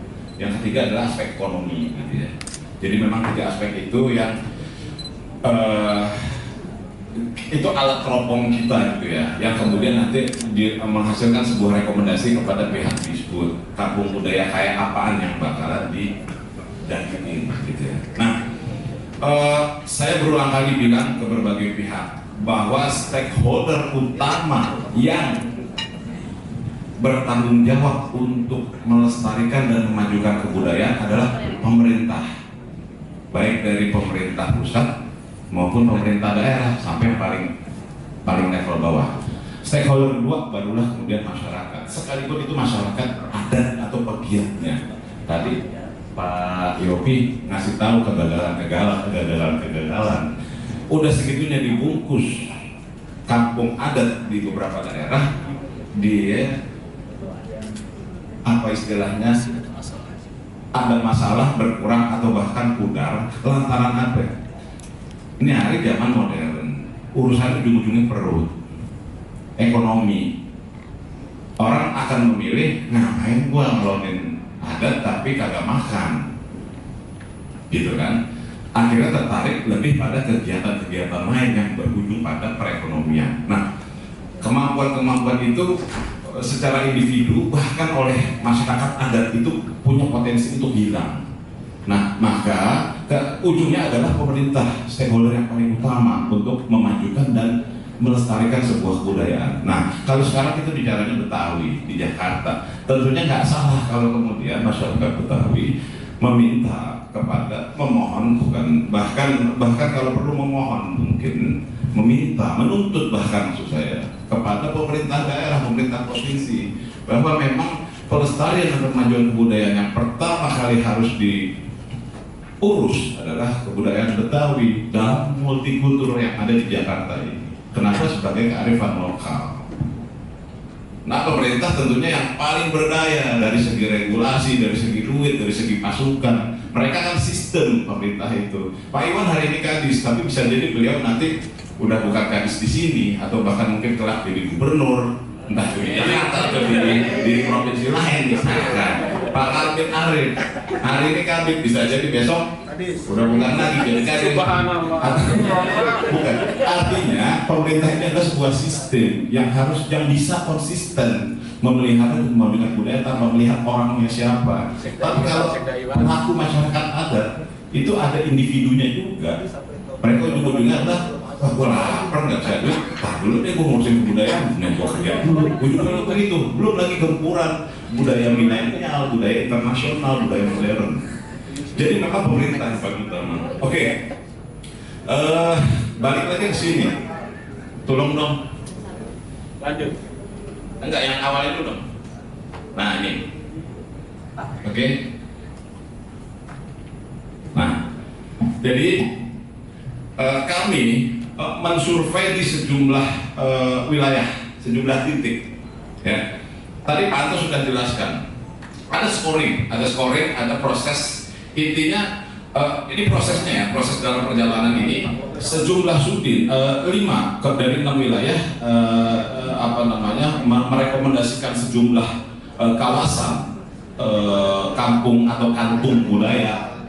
Nah, itu kita scoring. Tadi Pak Arto sudah jelaskan. Kita scoring, kita pertimbangkan, kita nilai dalam proses-proses rapat meeting yang tidak sebentar.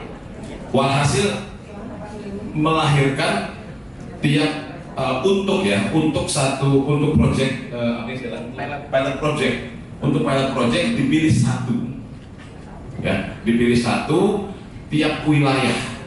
Nah, jadi bahwa ada wilayah lain yang tidak masuk dalam satu tadi, itu bukan berarti kemudian diabaikan, bukan gitu ya. Tapi berhubung pilot project tiap wilayah adalah satu untuk di awal, maka tentunya scoring ini dipusatkan pada yang satu tadi. Nah, kita bisa lihat di sini, kampung budaya diterapkan pada 5 wilayah Jakarta. Kebetulan memang dari 5 yang terrepresentasi gitu ya, memenuhi scoring. Memiliki eksistensi dan melakukan praktek nilai kearifan lokal. Jadi memiliki eksistensi kearifan lokal dan melakukan praktek kearifan lokal tersebut secara konsisten. Ingat ya, saya katakan di sini kearifan lokal. Kearifan lokal di Jakarta, ya kita nggak usah ngomong lagi. Kearifan lokal Jakarta tentunya bukan Minang atau yang lain atau Bali, udah pasti Betawi. Tapi saya mengistilahkan dengan kearifan lokal. Kearifan lokal Jakarta secara konsisten. Nah, dari proses sekian saya sederhanakan, Jakarta Pusat terrekomendasi kawasan Kenabang, ya. Jakarta Timur rekomendasi kawasan Condet, Jakarta Barat kawasan Rawabelong, Jakarta Utara kawasan Marunda, Jakarta Selatan kawasan Petukangan. Ya. Nah, bukan lagi dong. Oke. Turun. Iya nih, sempit banget. Saya dipencet jadi nggak bisa mikir. Maaf ya. Oke, sejumlah aspek yang harus diperhatikan pada kondisi fisik existing. Jadi kebetulan saya diamanahkan dalam konteks perencanaan dan perancangan dan pembangunan itu yang terkait dengan fisik. Nah, jadi beberapa aspek yang perlu diperhatikan. Pertama adalah wadah fisik. Ini terhadap 5 lokasi tadi ya, terhadap 5 lokasi yang direkomendasikan tadi. Pertama adalah wadah fisik kegiatan itu. Jadi kalau kita bicara di 5 wilayah, ada Tenabang, ada Rawabelong, ada Condet dan sebagainya 5. Nah, masing-masing itu kita telah dari 4 aspek ini dari segi yang bidang saya. Pertama adalah wadah fisik kegiatan. Wadah fisik kegiatan di sini adalah bangunan, lapangan, halaman rumah, jalanan dan sebagainya. Jadi tempat di mana kegiatan itu berlangsung, kegiatan adat atau kegiatan kebudayaan itu berlangsung ya. Kalau memang ternyata ada sebuah kebudayaan yang terjadinya di Empang, maka Empang itu menjadi satu wadah kegiatan. Oke, yang berikut adalah akses pencapaian. Akses pencapaian tadi seperti disampaikan oleh Pak Anto, ada yang masuk sampai gang, gitu ya, ada yang sempit banget, gitu ya, ada yang nggak kelihatan, ada yang orang kagak tahu, gitu ya. Nah, akses pencapaian di sini adalah maksudnya jalan menuju lokasi. Oke. Itu penting. Kita udah ngagul sebuah tempat cakep gitu ya, patut untuk dikunjungin, ternyata masuknya aja susah gitu ya, miring-miring badan misalkan gitu ya, atau sampai cemplung gua misalkan. Itu menjadi pertimbangan akses pencapaian. Atau nggak ada angkot macet misalkan. Yang berikutnya penanda lokasi. Penanda lokasi di sini gapura, tulisan, rambu, tugu, pelang nama jalan dan sebagainya. Jadi penanda eksistensi ya, penanda lokasi atau bahasa Inggrisnya signage gitu ya. Yang berikutnya terakhir adalah regulasi kawasan. Ini nih yang paling penting banget nih, regulasi kawasan. Ya, ini kita udah capek-capek bikin begini begitu gitu ya. Ternyata enggak diketok secara peraturan yang masif gitu ya, yang rigid gitu loh, yang valid. Kayak semacam ada PRK, RDTR. Ini mohon maaf Pak Kadis, setahu saya juga Situ Babakan PBB itu PRK-nya juga perlu diketok tuh di Pergub. Jadi kalau nggak ada valid aturan, maka niscaya tetap nggak jauh kayak Condet gitu ya. Percuma mau ngomong apa juga. Jadi memang ujungnya regulasi terhadap kawasan tersebut. Ya. Lanjut, Bang. Oke, ini sedikit aja saya gambarkan terus. Ini Jaksel itu kita merekomendasikan kampung silat di Petukangan. Nah, dia latihan pada di RPTRA Bineka. Ini foto-fotonya, lanjut Bang. Nah, itu RPTRA ini juga jadi tempat kegiatan silat, juga tempat main anak-anak, olahraga, terus ibu-ibu pada ngumpul, lanjut. Nah, jalanan menuju kampung silat begini nih, gang gitu ya, gang buntu malah. Nah, terus jalan tetap turun, ada begini tuh, ya kan, banyak sampah. Ya, nah, oke lanjut. Kampung silat dari Petukangan. Nah, tuh nih, ada gapura. Hanya bisa dilalui oleh pengendara motor dan pejalan kaki. Nah, apakah itu sebuah kelemahan atau kekurangan? Nah, itu bisa persoalan tuh. Bule kadang-kadang mau juga tuh disuruh masuk ke kampung di demen kita jual gitu ya, jadi sebuah atraksi. Tapi kalau untuk domestik belum tentu oke juga tuh masuk ke dalam gang-gang ini. Gitu. Nah, itu perlu dilanjut. Lanjut. Ini permukimannya seperti ini kondisinya. Lanjut. Ini lanjut, ada kuburan, makam, bisa latihan silat juga. Ini aksesnya begitu jalanannya. Lanjut Bang. Oke, sekarang Jakbar, Rawabelong. Nah, ini begini. Sama, tipikal dan permukiman adat, tapi rapi. Lanjut. Nah, ini kearifan lokal sangat kental di daerah Rawabelong. Jadi permukiman tersebut ada banyak menggunakan elemen-elemen dan ornamen kebetawian. Lanjut.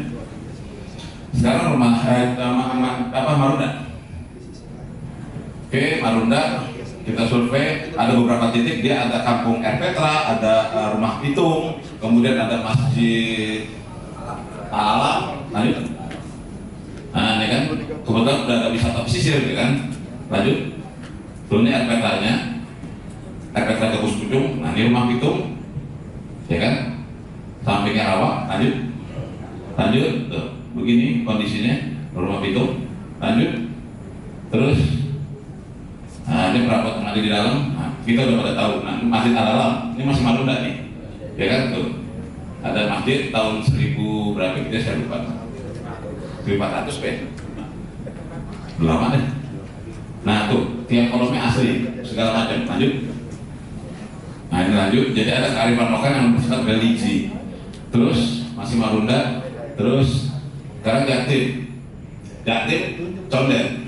Nah mulai dari Kali Ciliwung, titik spot, terus berikutnya, terus ada balai budaya di sana.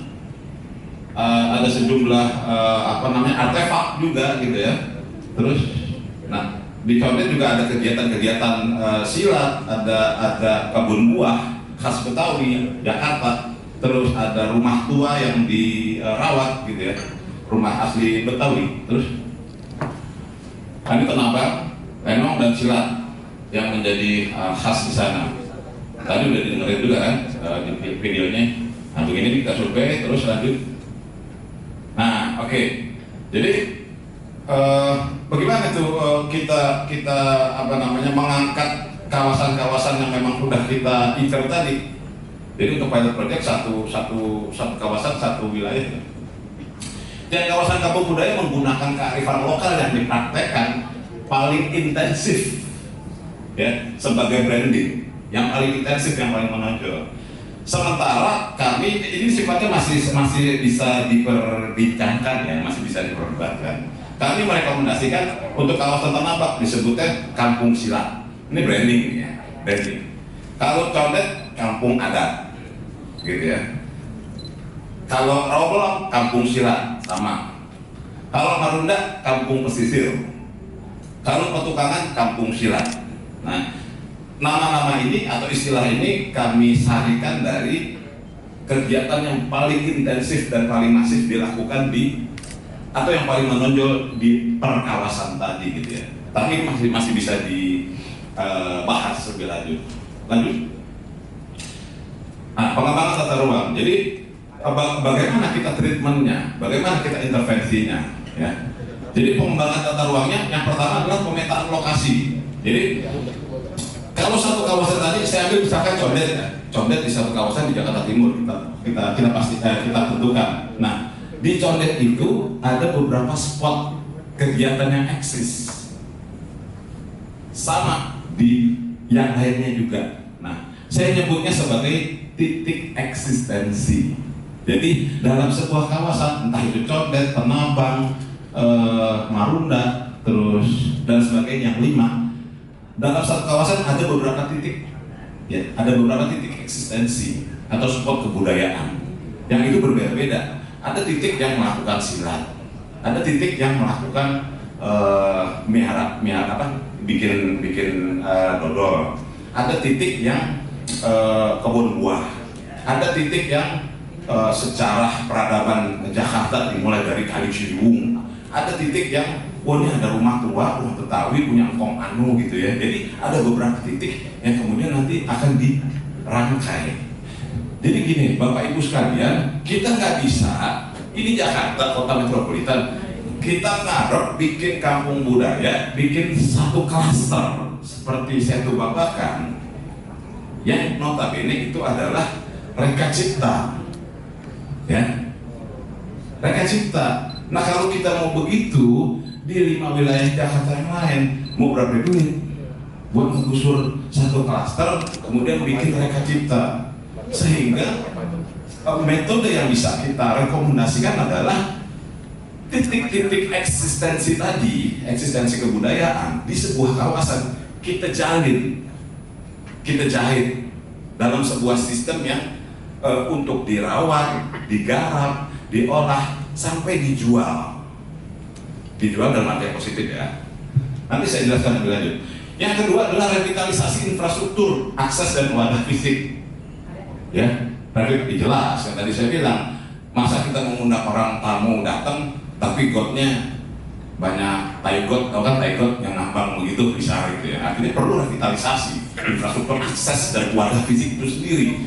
Kalau memang ada pesilat, perkumpulan silat yang latihannya misalkan di pinggir jalan, saking kagak ada jalan ini, ya dibikinin wadah tempat gitu ya. Nah kemudian 3, penerapan ciri lokal khusus pada bangunan Pemda, Fasum, Fasos di kawasan kampung budaya. Jadi kalau ada satu kawasan yang sudah ditetapkan sebagai kampung budaya, di mana kita nggak bisa bikin klaster di situ, cukup titik-titik spot tadi kita jahit, kita kasih khas kearifan lokal, tanda-tanda. Ya, jadi mulai dari bangunan Pemda di situ, halte bus, jembatan, bangku, lampu, PJU, gapura, jadi kawasan situ langsung ditandain ibaratnya. Nggak perlu harus semua rumah dibikin seperti khas situ, nggak perlu, karena kan banyak juga kan orang-orang yang mungkin tidak berpikir untuk seperti itu. Tapi ada spot-spot khusus yang harus dikasih sentuhan kearifan lokal, sehingga berasa tuh di situ kawasannya. Berikutnya pembangunan kebutuhan wadah fisik. Nah ini pembangunan baru nih, bapak-bapak ibu sekalian. Jadi kalau memang perlu dibikin gedung, balai, lapangan, ya itu adalah makbi, harus, sebuah keharusan. Yang terakhir pembuatan PRK, ini seperti yang tadi saya bilang. Langkah terakhir adalah panduan rancang kota. Ini kita udah mikirin nih, oh di sini bakal begini, kan? Tahu-tahu dinas yang lain mikirnya nggak begitu. Sikat, ini nanti jadi kawasan perdagangan, jual. Kan nggak begitu, jadi mesti sinkron, kolaborasi. Ya. Lanjut Pak Direk. Ya, lagi. Ini konsep intervensinya, pembenahan tiap-tiap titik eksistensi tadi, tiap titik eksistensi diintegrasikan dalam sebuah sistem pengelolaan dan pembangunan. Tiap titik eksistensi dinarasikan dalam suatu sistem kegiatan edukasi publik. Tiap titik eksistensi dikoneksikan dalam suatu sistem kegiatan edukasi, kegiatan pariwisata, edukasinya nggak ada itu, kegiatan pariwisata. Jadi connecting the dot intinya, connecting the dot gitu ya. Lanjut. Nah ini target kinerjanya. Tahun pertama adalah pemetaan, jadi secara detail gitu ya. Yang berikutnya revitalisasi infrastruktur. Jadi yang sudah ada direvitalisasi dulu, jangan bikin baru dulu Pak. Penerapan ciri lokal khusus pada bangunan Pemda, Fasum, Fasos. Jadi ibaratnya, maaf ya kalau saya ngasih contohnya ekstrim tapi biar kamu ingat. Ibaratnya hewan kucing nandain dulu, gitu. Buang air kecil gitu ya, serat gitu ya. Jadi ditandain dulu tuh tempat. Ini gitu ya. Ya titik spot itu ditandain dulu.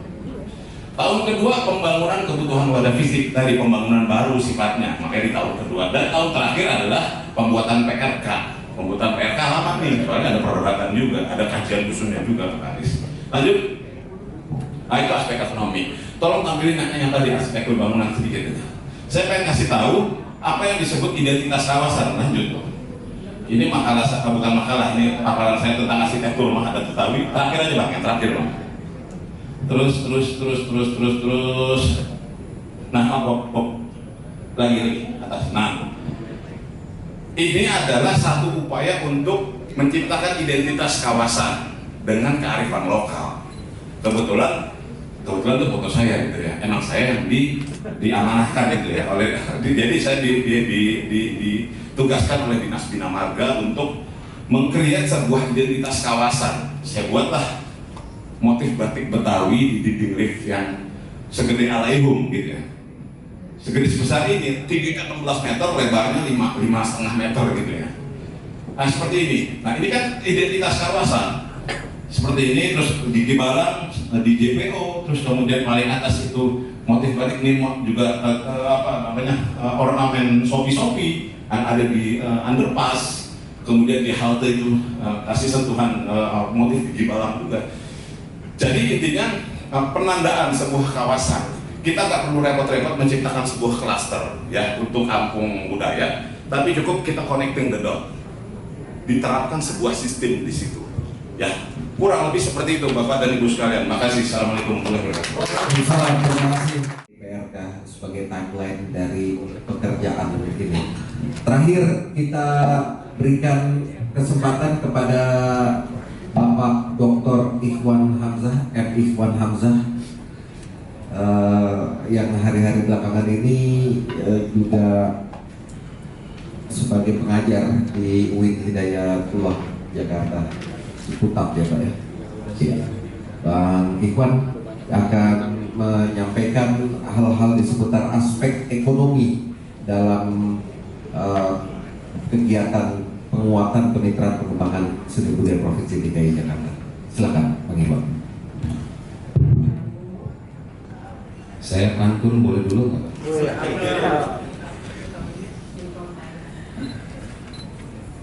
Pergi ke sungai memancing ikan.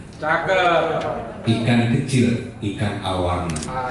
Salam sapa saya ucapkan. Assalamualaikum hadirin semua. Baru belajar Bang. Tadi aneh pakai bahasa Betawi aja. Udah lama di Betawi sih. Memang asli orang Minang, tapi tinggal ruang lingkup dari merantau sampai sekarang di lingkungan budaya Betawi. Oke, yang pertama-tama saya ucapkan dan saya hormati juga Pak Kadis, Pak Iwan, yang juga saya hormati bapak-bapak dari dinas dan suku dinas yang di seluruh DKI Jakarta, dan saya juga hormatin bapak-bapak sekalian dari lembaga Betawi, abang-abang dan akademisi atau perwakilan dari BUMN, BUMD. Oke, saya dengan Iwan. Baik, untuk paparan saya mungkin saya langsung aja. Saya kebetulan dari aspek ekonomi. Baik, next di aspek sebentar.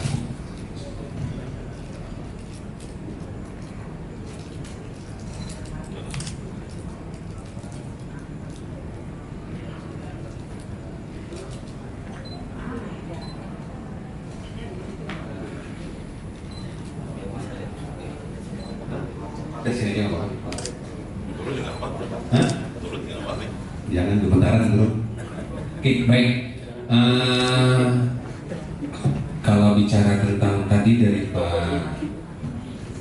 pertama dari Pak Anto, Pak Idoy sudah membahas tentang semua aspek, dan saya di aspek ekonomi, aspek yang sebenarnya kita sudah melaksanakan semua ya, tapi dasar-dasar untuk pengembangan di ekonomi ini yang paling perlu adalah yang pertama ini adalah saya tulis ya, saya rangkum aja di Prementary Element. Jadi di sini aktivitinya ini banyak Pak di museumnya, di ruang pertunjukan, di ruang workshop.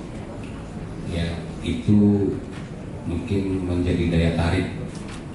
Yang berikutnya secondary element. Secondary element ini meliputi fasilitas pendukung. Pertama, kehidupan warga dan wisatawan seperti pasar, toko, lokal, jasa, penyedia, fasiliti, makanan dan akomodasi penginapan. Yang ketiga, additional element. Elemen ini tambahan seperti fasilitas. Fasilitas itu apa sih? Fasilitas sarana transportasi dan parkir dan pusat informasi untuk turis. Kenapa saya tampilkan ini dari yang pertama, yang kedua, yang ketiga? Artinya di semua kampung wilayah yang kita survei itu memiliki potensi masing-masing dan memiliki kekurangan dan kelebihan masing-masing. Jadi dasar dari ini nih harus diperkuat dulu. Yang terpenting. Baik, next.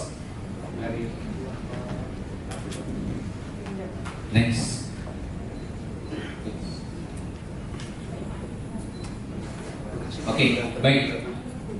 Potensi pengembangan ekonomi pada budaya pilot project. Mungkin Bapak bisa lihat nih Pak, dari sini ada produk pertanian organik, ada produk pegelaran kesenian, ada pengembangan wisata terpadu, produk kuliner, produk kerajinan tangan. Baik, ini produk-produk ini mungkin kita sudah sering dengar ya pada umumnya, ya yang kita lakukan sehari-hari dan sampai sekarang ya di setiap wilayah juga selain dari Jakarta juga melakukan ini. Tetapi bagaimana cara mengakomodasikannya? Contoh di kesenian budaya Betawi ini sampai sejauh mana sih perkembangannya? Nah, untuk itu saya harapkan. Jadi seni dan budaya ini jangan hanya tampil di suatu pada acara-acara aja ya. Saya nggak mau. Coba dan dikembangkan pamannya, ini sebenarnya tugas pemerintah sama pemerintah daerah. Ketok, paksain. Contoh di hotel ini nih, lu gelar budaya Betawi. Masuk hotel Betawi, makanan Betawi dikemas. Kalau ini dilakukan secara terus menerus, ini akan baik dampaknya.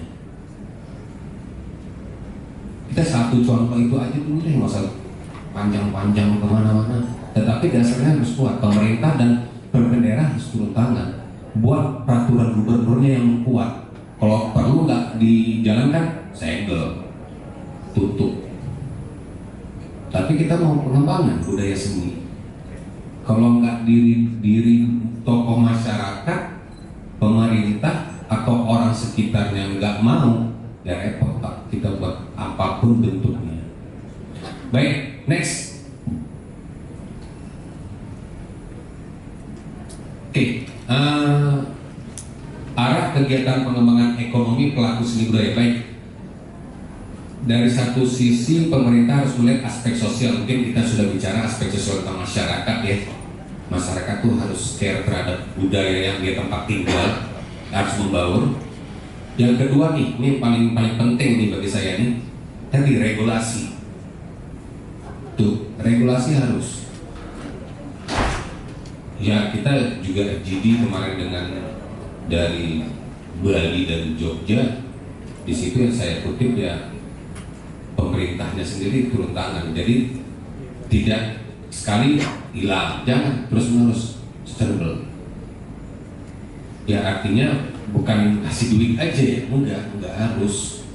Ya pelatihan, pendidikan, kunjungan. Di kunjungannya udah super, ketawa pasti. Ya baik, terus teknologi. Nah ini zaman sekarang nih, kita berteknologi. Harus nih, harus mulai, jangan mulai sekarang. Ya dari sekarang diajarin berteknologi, teknologi macam-macam yang bisa digunakan untuk penjualan, untuk ya artinya ini teknologi. Mungkin Bapak Ibu yang tokoh-tokoh masyarakat Betawi atau masyarakat sudah familiar lah dengan ini. Tetapi bagaimana pengembangannya?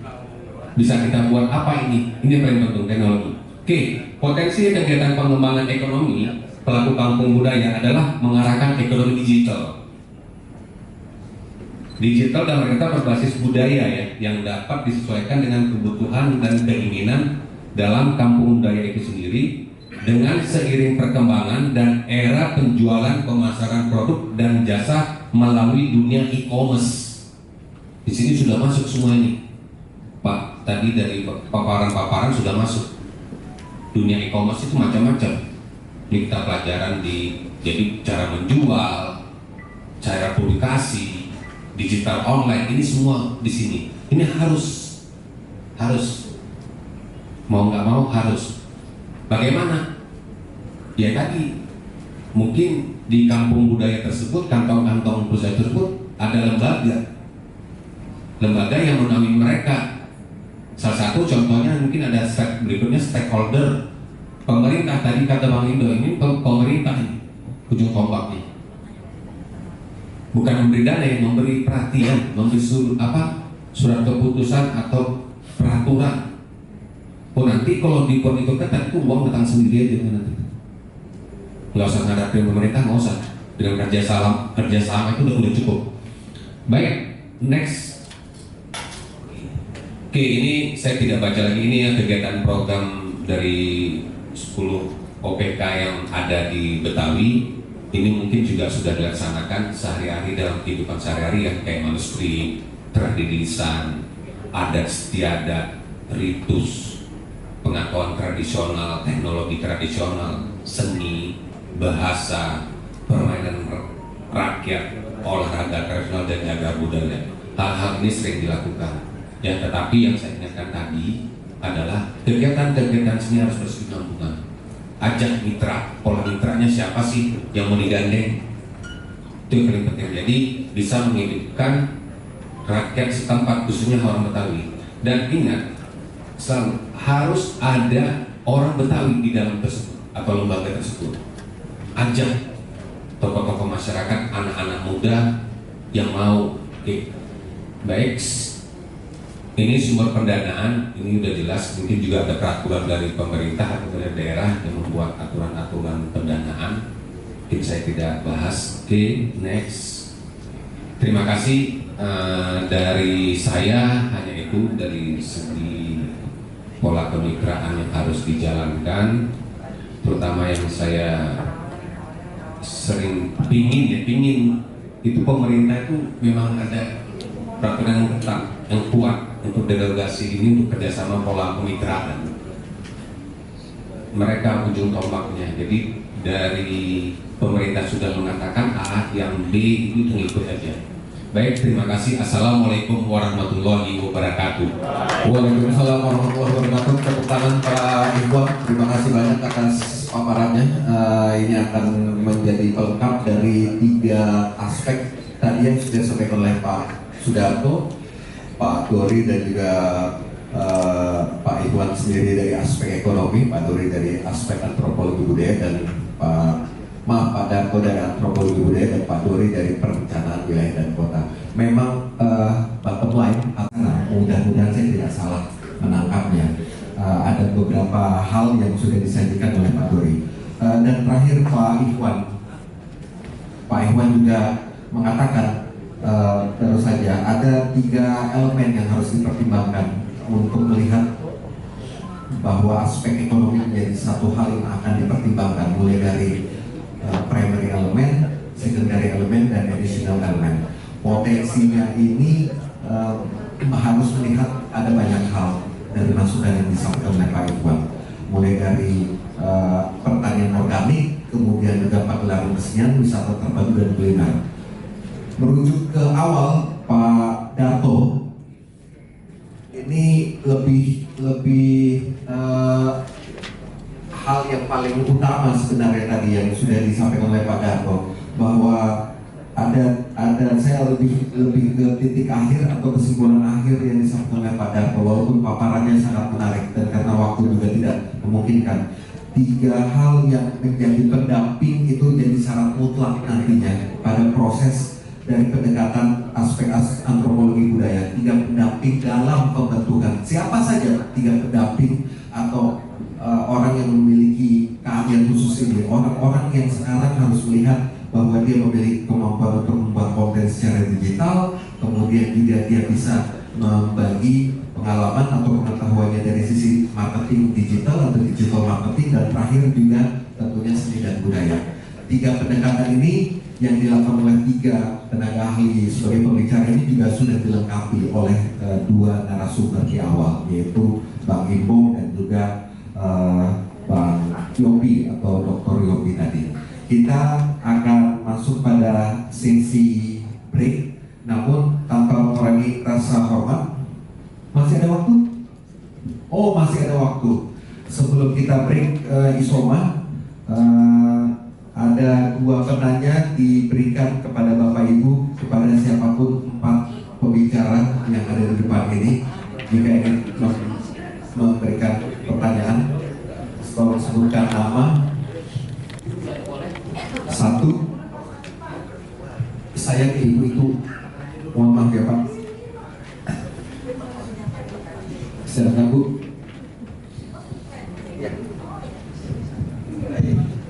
Baik, Assalamualaikum warahmatullahi wabarakatuh. Selamat siang, mohon maaf menunda sedikit makan siangnya. Nama saya Eva Latifah, saya ini dari UI, dari Fakultas Ilmu Pengetahuan Budaya. Kebetulan saya adalah manajer kerjasama dan ventura. Kebetulan kami juga sedang merancang rencana kerjasama dengan Dinas Kebudayaan DKI dan draftnya sudah kami kirimkan sebetulnya, tapi memang belum ditindaklanjuti. Jadi berkaitan dengan apa yang disampaikan hari ini, sebetulnya ada beberapa hal yang saya rasa sangat menarik untuk didiskusikan. Misalnya soal tadi kemitraan bukan hanya dengan pemerintah saja, gitu. Saya rasa dari universitas gitu, dari akademisi juga bisa terlibat di dalam kegiatan pengembangan kampung budaya, dan kita perlu memikirkan bagaimana pola kemitraan dengan institusi seperti Universitas Indonesia atau Fakultas Ilmu Pengetahuan Budaya. Karena kami sendiri memang dari Fakultas Ilmu Pengetahuan Budaya kita ada program studi arkeologi yang di situ juga membahas yang mempunyai ahli di bidang museum gitu ya, terus juga ada ahli sejarah dan yang lain-lainnya yang saya rasa bisa dikaitkan dengan berbagai poin yang saya lihat ada disampaikan oleh hampir semua pembicara. Misalnya tadi Pak Dwi juga bicara soal yang ada kegiatan edukasi gitu. Saya rasa ini juga bisa diisi oleh kami siap untuk membantu gitu ya, dengan menyediakan dosen ataupun bimbing di dalam hal ini, dan juga kami menawarkan kegiatan yang berkaitan tadi juga disebutkan soal MBKM, di mana mahasiswa bisa berkegiatan di luar dari kampus untuk magang, wirausaha dan yang lain-lainnya. Gitu. Jadi mungkin saya hanya ingin menyampaikan hal tersebut yang memang menjadi misi saya hari ini datang untuk bisa bekerja sama dengan Dinas Kebudayaan DKI. Mungkin itu, terima kasih. Assalamualaikum warahmatullahi wabarakatuh. Waalaikumsalam. Ini mungkin bukan sebuah pertanyaan tapi sebuah statement bahwa dari Ibu Eva FIB mengusulkan bahwa akademisi FIB, betul Bu ya? Ya, saya FIB 91 Bu. Iya, sastra Inggris saya Bu. Akademisi juga bisa berperan aktif dalam memberikan pola kemitraan ini. Mungkin begitu. Betul Bu? Terima kasih Bu Eva. Bapak, ya silakan Pak. Bang Indra. Saya izin duduk aja ya. Terima kasih semuanya. Pagi-pagi ke rumah mertua, bawain buah sama kue cincin. Mohon berbagi buat semua. Sekiranya ada salah, tolong dimaafin. Pertama saya ucapin terima kasih buat kita semua yang udah jejak masih duduk ya, walaupun udah agak kerupuk-kerupuk ya. Waktu Indonesia bagian makan sedikit aja. Terima kasih pada dinas. Sejak tahun 2015 September Perkampungan Budaya Betawi berdiri. Bentar lagi kita ngarepin tanggal 16 September Pak Gubernur bisa hadir meresmiin prasasti Kampung Husni Tamrin. Bu Ulan nanti kita kuatin ya. Saya ingin berbagi buat teman-teman yang Bang Idoy tadi dan Pak Dokter udah paparin. Ayo terus semangat. Konsep yang pernah saya dengar di dalam perencanaan awal, kita memang membuat perkampungan budaya Betawi, tapi nggak mematikan wilayah budaya Betawi di seantero Jakarta dan sekenanya. Maka ini potret yang luar biasa. Jadi untuk dinas dengan pertanyaan yang tadi masih rasionalkah? Harus optimis. Pakai aja filosofi gigi balang. Jalanin prosesnya, soal hasil hak prerogatif Allah Subhanahu wa taala. Gugur kewajiban kita ketika nanti ditanya anak cucu, emang babe pada ngapain aja sama abang budaya kita hilang di Jakarta. Ini kita gugurin sekarang gitu. Jadi terima kasih. Nah teman-teman yang ada di wilayah, saya ingin menguatkan, kalau nanti misalnya di wilayah itu udah ada yang dikuatin ya, dalam satu wilayah Jakarta, pusat, timur atau apa, yang lain jangan dimatiin, tetap ada, biarin aja jadi pilot project gitu. Sebetulnya saya banyak beberapa tanggapan, termasuk soal kemitraan. Abang di Prambos, Rasisonia, Radio Siaran Sosial dan Niaga. Hari Selasa, Prambos yang namanya inisialnya D, sekarang udah gak lagi Bang, saya dengerin pagi-pagi. Dia ngomong, cangcing ya babe, ayo dong datang ke perkampungan budaya Betawi jam kurang 10 desa ngomong begitu. Luar biasa, terima kasih buat Prambos. Nah, kerjain dah yang lain. Perkampungan budaya Betawi ada satu awal yang akan menjadi pertanyaan adalah, apakah sudah di breakdown apaan sih ya? Ditanyain sama masyarakat di kampung itu soal keuntungan kalau itu dijadiin kampung budaya. Ini kunci Bang Idoy. 6 tahun perkampungan budaya Betawi sebelum diri, salah satunya itu apa? aspek ekonomi yang tadi bilang, karena visi misi ekonomi itu ada. Ketika ada keuntungan buat masyarakat, maka fitrahnya akan ada pendukungan. Jadi saya satu itu aja dari pertanyaan yang terakhir, karena banyak banget sebetulnya. Jadi ayo kita jalanin, dinas budaya terus berbuat, dan kita semua yang hadir di sini, ayo kita gugurkan kewajiban kita untuk melestarikan budaya. Walaupun kita nggak bicara value dari 80 triliun, kita bicara value dari karakter. Terima kasih. Assalamualaikum warahmatullahi wabarakatuh. Terima kasih Bang. Sepertinya juga bukan sebuah pertanyaan, tapi sebuah masukan ataupun statement bahwa ini yang bisa kita lakukan oleh Bang Adi tadi masukannya. Begitu ya Bang? Cukup? Oh ada. Tanpa mengurangi rasa hormat, waktunya sudah habis Bapak Ibu. Jadi